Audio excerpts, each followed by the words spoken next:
കൂരിരുൾ താഴ്വരയതിലുമെന്റെ പാതയിൽ ദീപമായി വന്നുവല്ലോ. കൂരിരുൾ താഴ്വരയതിലുമെന്റെ പാതയിൽ ദീപമായി വന്നുവല്ലോ. നന്ദി നന്ദി എൻ ദൈവമേ, നന്ദി എൻ യേശുവരാ. നന്ദി നന്ദി എൻ ദൈവമേ, നന്ദി എൻ യേശുവരാ. നന്ദി നന്ദി എൻ ദൈവമേ, നന്ദി എൻ യേശുവരാ. ദൈവനാമത്തിൽ മഹത്വമുണ്ടാകട്ടെ. ഇന്നത്തെ പ്രഭാത ധ്യാനത്തിനായി 35 സങ്കീർത്തനം 15 വാക്യം.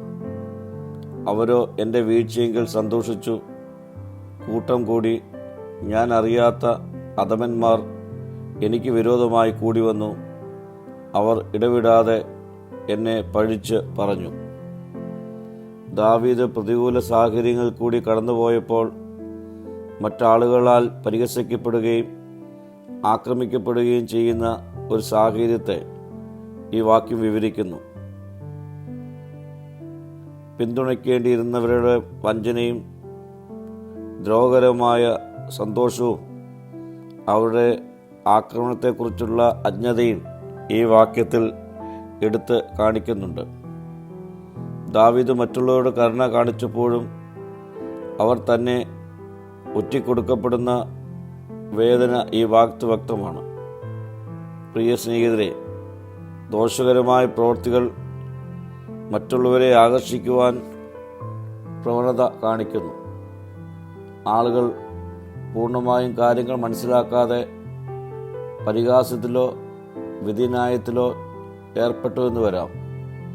എന്നാൽ അവിടെ തളർന്നു പോകാതെ ദൈവത്തെ തന്നെ ആശ്രയിക്കുവാൻ നമുക്കൊരുങ്ങാം. നമ്മുടെ സംരക്ഷകനായ ദൈവം മറ്റുള്ളവർ നമ്മെ കീറിമുറിക്കുമ്പോഴും നമ്മെ കാണുകയും നമുക്ക് വേണ്ടി പ്രതികരിക്കുകയും ചെയ്യുന്നവനാണ്. അവൻ്റെ പ്രവൃത്തിക്കായി നമുക്ക് കാത്തിരിക്കാം, പ്രാർത്ഥിക്കാം. കർത്താവേ, പ്രതിസന്ധികളേറുമ്പോഴും നിന്നിൽ ശരണപ്പെടുവാനുള്ള കൃപ എനിക്ക് നൽകണമേ. മഹത്വം നീ എടുക്കണം. യേശുവിൻ്റെ നാമത്തിൽ തന്നെ. ആമീൻ.